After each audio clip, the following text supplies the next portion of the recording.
This is problem 9-68M. It's on page 518.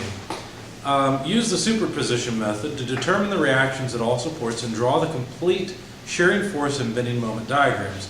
Indicate the maximum shearing force and bending moment for each beam. So this is a statically indeterminate beam, and what we'll have to do is decide how to break it up into cases that we can solve so that we can add them all together and come up with a solution.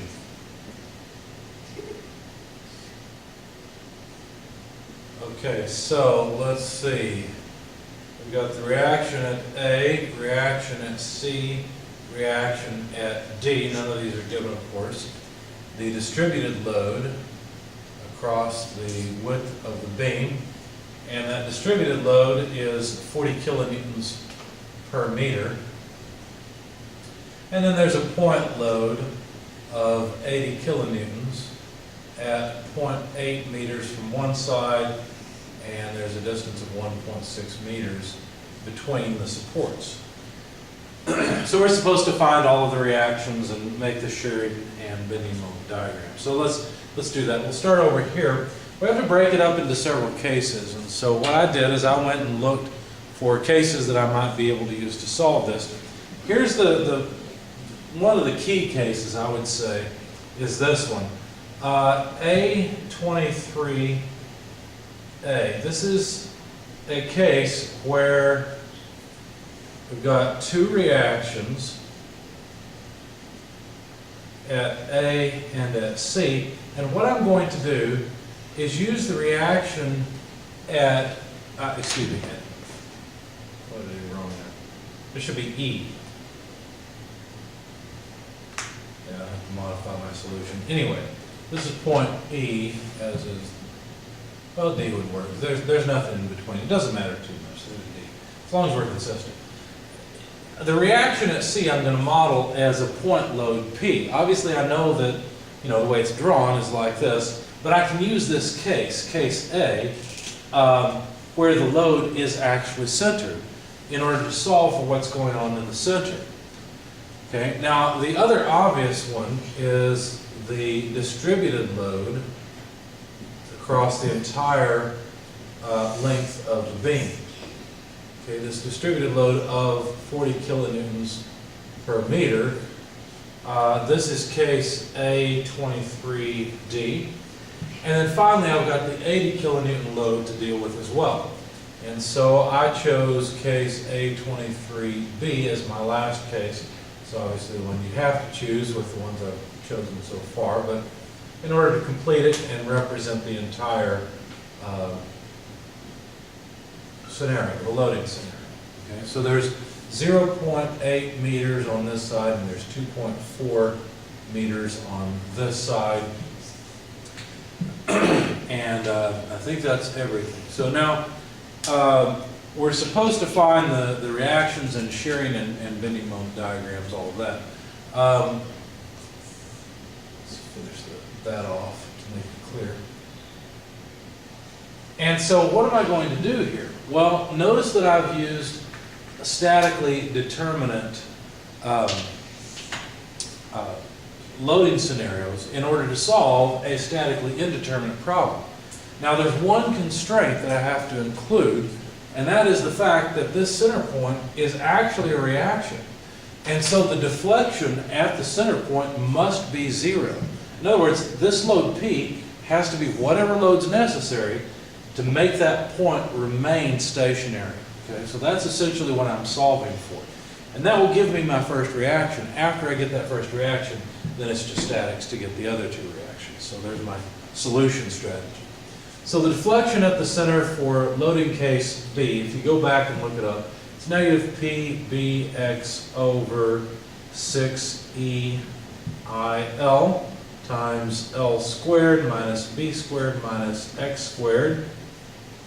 And you can look at the solution that I wrote out, the PDF file. I'm not going to show you all the details here on the board. I'll just note that the particular X position where I want the deflection is at L over 2. Also note that the value for B, that value is 0.8 meters. So there's B. Other than that, you already know L. L is 3.2 meters, right? So just that's obvious from this. Just add the 1.6 to the 1.6. E and I. Now notice I don't know E or I because I wasn't given any information about the beam itself. But everything else, the load 80 kilonewtons, B 0.8 meters, X, L over 2, where L is 3.2, so 1.6 meters is what I'm going to put in for X. All that is pretty straightforward. So I'm not going to go through all of this in detail. As I said, you can look up what I did in my solution in the PDF file. Anyway, 37.456 repeating kilonewtons times cubic meters per EI is what I got for the deflection in the center of the beam for loading case A, or excuse me, loading case B. Okay, the very first one, the 80 kilonewton load. Okay? So that's the contribution to deflection at the center for the 80 kilonewton load. If we do the same thing for D, calculate the deflection at the center in terms of the distributed load, it's -5 lowercase w, which is exactly the 40 kilonewtons per meter, multiplied by the length of the beam to the fourth over 384 EI. And that's all there is to this one. It's pretty straightforward. So W is 40 kilonewtons per meter. L is the length of the beam, 3.2 meters. EI, again, we don't know that. And this is a 5, not an S. That's just a number from the solution. This comes out to -54.613 repeating kilonewton cubic meters per EI. And then finally, for the last case, the deflection at the center is -P L cubed over 48 EI. Okay, so P, the load P, notice we don't know that, right? We don't know what the load P is at the center because P is just the reaction in the center. So we'll leave it as P times the length, 3.2 meters. I'll go ahead and plug this one in, I guess. The cube divided by 48 EI. So we don't know P, we don't know E, we don't know I. This is supposed to be an M here for meters. Okay, so plugging this into the calculator, we get -0.682. And then 6 repeating P over EI. And of course, this term here has units of cubic meters. Okay, now, notice that the center deflection point, or the center point, cannot deflect. This is actually a reaction. So now, to calculate the reaction at C, which we basically call P, what we have to do is say, well, the sum of all these deflections has to be 0. And so that would be -37.546 repeating minus 54.613 repeating. Okay, just taking the multipliers here.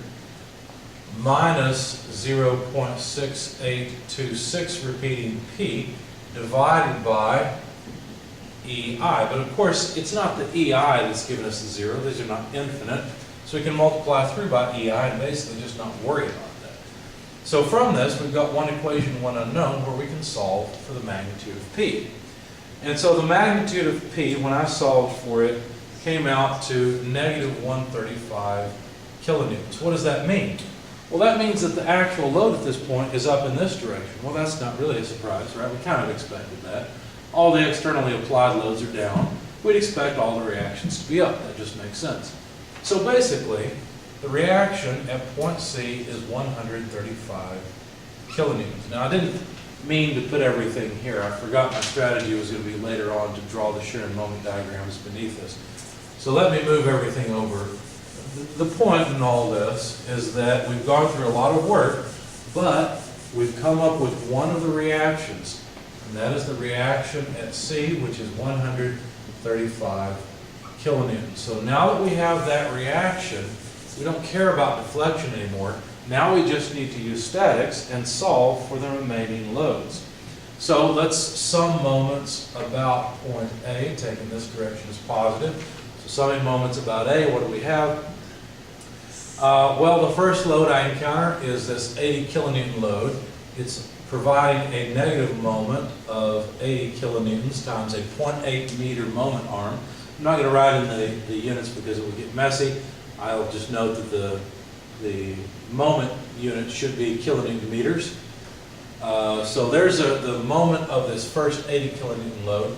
The distributed load is the next obvious one. At 40 kilonewtons per meter, let's see, it's going to provide a negative load also, or negative moment. So minus 3.2 meters over 2 times 40 kilonewtons per meter. So here's the moment arm, 1.6 meters. 40 kilonewtons per meter multiplied by 3.2 meters worth of distributed load. Okay, so this is the resultant. Here's where that resultant acts. Okay, notice it acts immediately above the reaction. Speaking of the reaction, now that we know the reaction at C, notice it actually provides a positive moment. So plus 3.2 meters over 2, that's the moment arm of RC, times 135. And I promised I wasn't going to put in units in here, I'm putting in units. It's a good habit to have, I guess, really. But I ran out of space, which is what I didn't want to do. Well, almost. Let's see, what else do we have? Well, we also have the reaction out here at the end. Now, in my solution, I called that E. Here, I'm calling it D. I apologize for the difference. So we've taken care of the moment of the 80 kilonewton, the 40 kilonewton per meter, and the reaction at C. Now, the reaction at D is a positive reaction. It has a moment arm of 3.2 meters, and guide line up, and it has a reaction of RD, or magnitude of RD. Okay, so now we know that the sum of all these moments must be 0 because the beam is not accelerating in the angular direction. And so what this tells us, sneak it in here, equals 0 equals, sum of all these moments are 0. What this tells us then is that the reaction at D is 16.5 kilonewtons. Okay, I'm going to write these in as we find them. So 135, 16.5. And now we need to find the reaction at A. Now we could just use sum of forces to do it, but let's use sum of forces to verify that we get the correct result. So let's sum moments about E, okay, or what I call D, I guess, in this solution. Sum moments about this point, and figure out the reaction at A. So we'll start with the farthest reaction, that is in fact the reaction at A, so negative 3.2 meter moment arm multiplied by the reaction at A. And then the next one I'll go ahead and go for is this one. So the reaction at C minus 3.2 over 2, because that's the moment arm, times 135 kilonewtons. Notice this is providing, let's see if we're summing moments about this point, that's providing a negative moment like RA is. Okay, so that's the negative signs for these two. The other loads we have are the distributed load and point load to accommodate. So let's take care of the distributed load next. The distributed load causes a positive moment about D. It's at a moment arm of 3.2 over 2. There's a 40 kilonewton per meter load times 3.2 meters worth of distributed load. Okay. So basically here's the resultant. Here's the moment arm just like it was before. And then finally the 80 kilonewton load. So plus the moment arm of 2.4 meters times 80 kilonewtons, because notice 3.2 minus 0.8 is 2.4. So the distance from here to here is 2.4 meters. Okay, so all that comes up to 0, and so we should be able to solve for the reaction at A from this whole equation. When you do that, you find the reaction is 56.5 kilonewtons. Now I'll leave it as an exercise to you, but you should be able to add these three reactions and they will be equal to the sum of the distributed load plus the point load. Okay? So you can sum forces and verify that in fact we have the correct reactions. Now let's go for the shear and moment diagram. So shear in kilonewtons.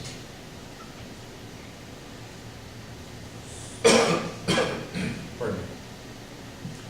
Well, let's see, if we take a very small length of the beam, take a cut just to the right of the reaction load, well then we know that the initial shear would have to be 56.5 kilonewtons. Now, the load, the shear load, decreases as you go along at a rate of 40 kilonewtons per meter. So basically what we have to do is say, well, we're going to move 0.8 meters at 40 kilonewtons per meter. So 0.8 times 40 away from this 56.5, and that will take you down to 24.5 kilonewtons, if I did the math right. Okay, so 56.5 minus 80% of 40 gave me 24.5 kilonewtons. Now at this point we have a point load of 80 kilonewtons, so we have to move down by 80 kilonewtons. Now 24.5 less 80 will bring you down to negative 55.5 kilonewtons.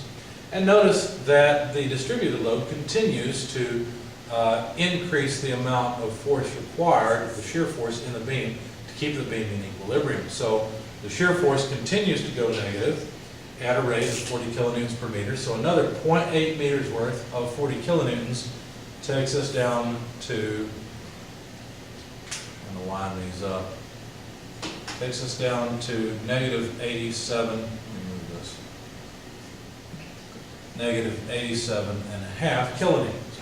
So now we're at the center point, and at the center point there's a load of 135 kilonewtons. So if we take 135 minus 87.5, that brings us back up above the axis, not quite as high as before, but to 47.5 kilonewtons. And then we've got 40 kilonewtons per meter for a total of 1.6 meters. That ends up taking us down below the axis to 16, well, negative 16.5 kilonewtons. And of course we've got our point load or our point reaction at the end of 16.5. So this all comes out okay. All right, so then the moment diagram would be in kilonewton meters. So it's just going to be the area of the graph we have here. Let's see, let me make that a bit more centered. So it's just the integral.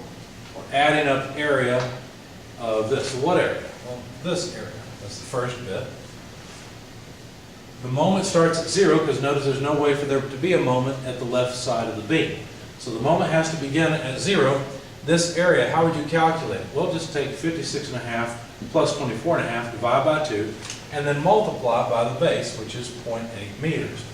When you do that, you will find, I'm going to try and exaggerate this, it is concave the way I've drawn it because we're adding less and less area as we move around or along.